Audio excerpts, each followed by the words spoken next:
on your head, mate. And just start on the cock, and then look at me. Alright. Ready? Yeah.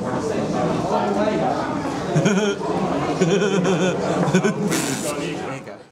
How do? Murray Curry here. And Flat the Younger from Lucky Hit. 2014 was a tough year for us, and sad to say a number of videos fell by the wayside, including our coverage of EGX.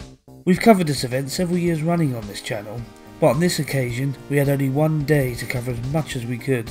With this year's EGX only days away, we thought it the perfect time to sift through the Lucky Hit archive and share our findings, and this is what we got.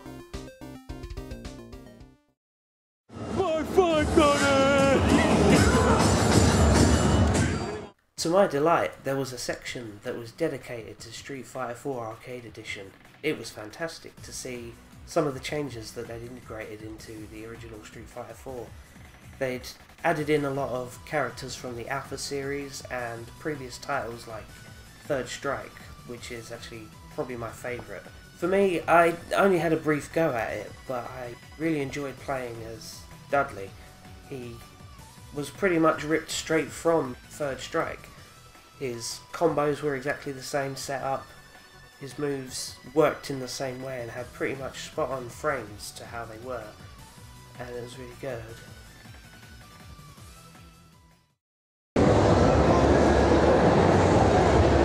I'm my original character, Warnick! Just taking a break now. Alright. Sit down. Tom's already sitting down.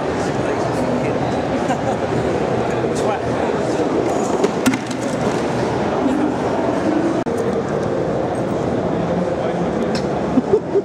People look so awkward, it's ridiculous, like.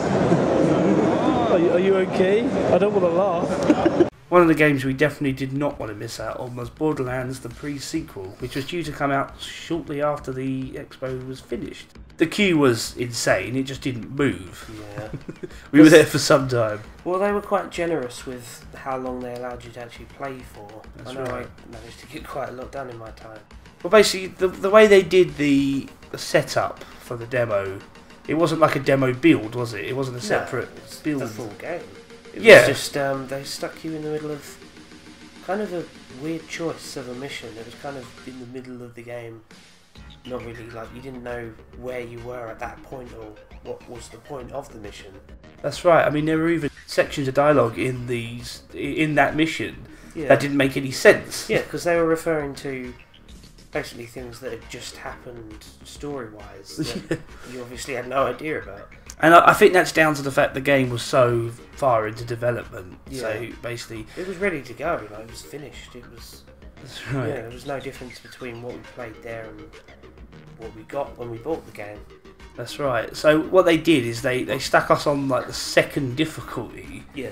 and they set us up with a character that was sort of in the late 40s level, something like that, and gave us a bunch of legendary weapons and stuff. yeah, it was very strange. What were your impressions of the game? I mean, you've now played it extensively. Oh yeah. But try and think back I've to done all those the things. original 20 minutes. For me personally, I had a very long gap between playing any Borderlands. Yeah. So for me, it wasn't like jumping straight back in, because let's face it, the game felt a lot more like a very big expansion pack. Well, for me, it was. I could notice some of the more minor differences more because I'd spent the whole weekend in anticipation of getting the chance to play it. That's right, you did, didn't you? Playing a lot of 2 with Richard, we played a lot of multiplayer. Now you've got like double jumps, like air strafing. The kind of, to me, it's comparable to Metroid Prime in a way. A lot of the time, like with the last boss, you fight that like you fight the last boss of Metroid Prime. That's a very good point. Yeah, and it's really fun. And the fact that you can like freeze stuff with the new cryo, which is the new element, which it's so good. You freeze stuff, and then you can use the slams, which is also another new feature. Which is obviously where you do like an air boost, and then you hold the crouch button, and you'll slam down to earth. And obviously, the bigger the fall, the harder the slam. And yeah, when you can sort of mix those two, as soon as I found that out while playing it at EGX, I found myself just basically chain slamming and shattering enemies as I ran along. So it's more of the same, which tends to be the case with a lot of AAA titles, I find. Oh, yeah. It's more of the same, but it was very welcome in Borderlands. Borderlands it's a shoot and loot, you know. Yeah. It's a dip in, dip out, fun game. Probably the highlight of our trip. Yeah, I'd say so. That's great. It's recording, so, you know, do some stuff.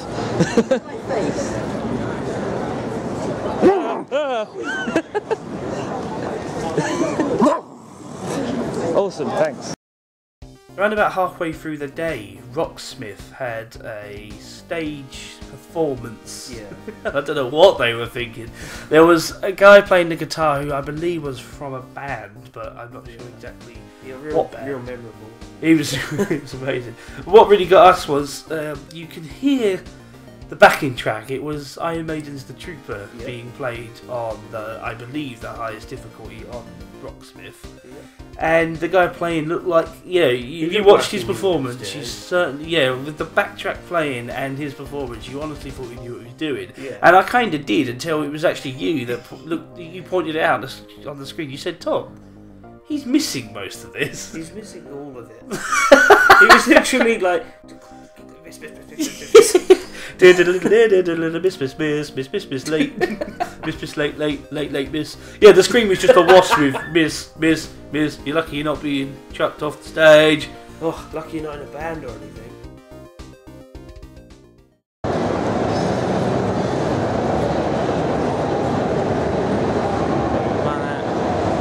Got the shield, got the bags, got the Minecraft, got the books. There's the member of staff. I'm just trying to fill up the camera basically.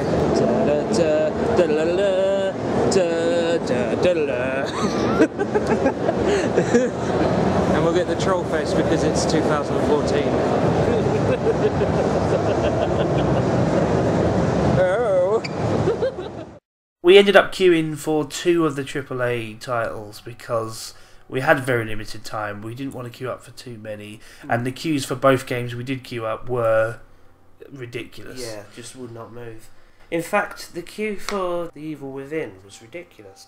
I was really in two minds about this one. Yeah. The horror genre is not one that exactly excites me in the first place. It And I was grab you by the bollocks. no, I mean I really do just dabble in a bit of Resident Evil, really, Yeah. and. Maybe House of the Dead. But that's not horror, that's just comedy. I was really hoping with Bethesda's involvement with Tango Gameworks, I was hoping that they could come together and make something unique. Yeah. And I have to say I was let down. Not too much in the ways of originality, really, at all, was there? The demo build was just that. It was a demo build, so the game looked a little ropey. You can usually forgive them for that. However, the choice of where they set the demo build was just not... It wasn't sensible for me. You were popped into a reasonably large map, but you weren't allowed to explore too much of it. It was very corridor based. So this was obviously a very early part of the game. But the thing that really put the nail in the coffin for me, and I think everyone in the room, was there was a very elaborate puzzle which involved poking an exposed brain. Yeah. And Well, you had to, like, pinpoint parts of the brain to... that's right. I don't know. Well, I didn't even get that far myself. I think I did in the end before sort of being in the middle of that puzzle and then being told, like, time's up. But yeah, I was looking around the room and seeing people sort of knowing where to go. And I don't know, I must have missed the butt because I was just getting lost down all these corridors. I was like, what's in this room? Oh, I think I even got killed at one point. There was like some kind of guy that followed me or something. I don't remember, that's how gripping it was. But yeah, I just remember getting lost a lot and thinking, well, this is great. I mean, if you wanted to show the game off for being creepy and action-packed as they made the demos look, you just don't want to be messing around with a puzzle for half of your time you don't on the want to demo. spend 10 minutes on one brain puzzle when you could be showing off like the combat at least. Is there combat in the game? No, I did get to don't fight know. a few sort of zombie ghosty looking things. Yeah. So in the end, that kind of put me off even bothering with the game altogether. And since that, I have to admit, I have not heard anyone really raving about it. I think The Evil Within may have been a little bit of a dud there. Yeah. So. Which is a shame, because it's a Bethesda title, and they've been knocking it out the park recently, but yeah, they knocked it back into the park with that one. So to sum up that experience, I did not enjoy that one. Evil Within, it's in the park. Got one of these boxes each. Oh, nice. Giving them out for free. Cool. Yeah, pretty cool. I think it goes on your head. Really? Yeah.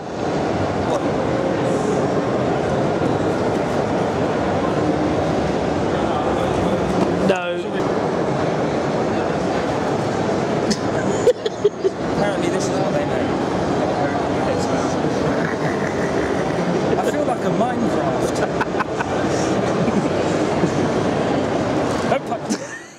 EGX World Rivals. Oh, Jesus.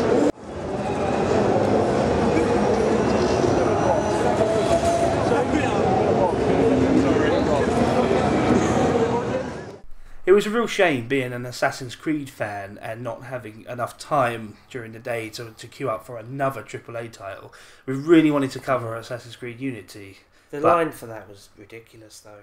It was the line for both Assassin's Creed games was just too much. That's correct. So in the end, we regrettably had to miss them out, but not before doing what we could to pay homage in our own little way. Yeah. This is Tom. Tom. Playing a NES. There it is. Zoom. And he's playing Balloon Fight. Balloon. Do it properly. Really hard. Do it properly.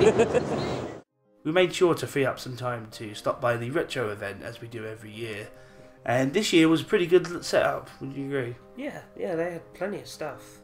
Mm. None of which we could get to.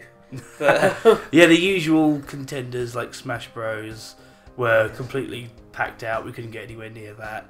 Nope. But I was very impressed with the amount of games across the board that were available to play.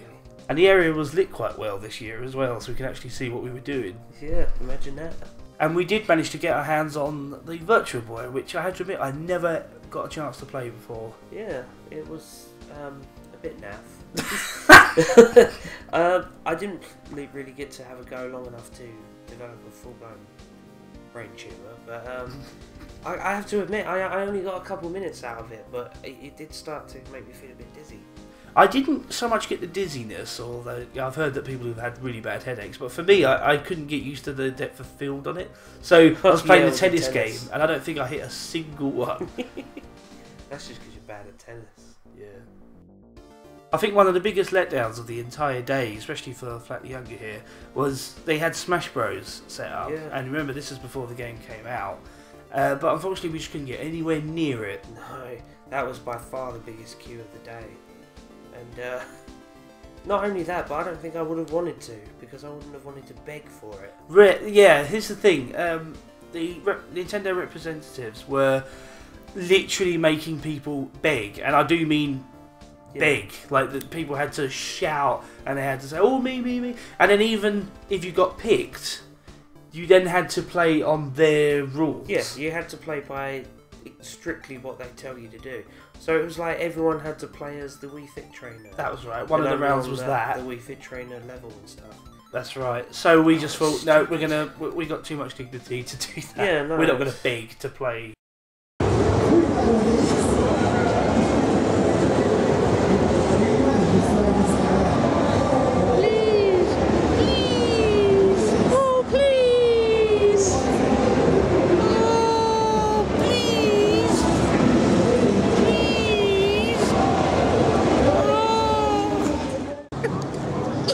Billie Jean is ate my cum.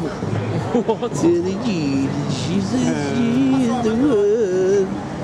And it is the man.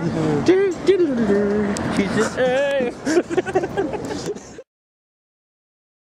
Thanks so much for watching. Be sure to like and subscribe, and look forward to our extensive coverage of EGX 2015 coming very soon.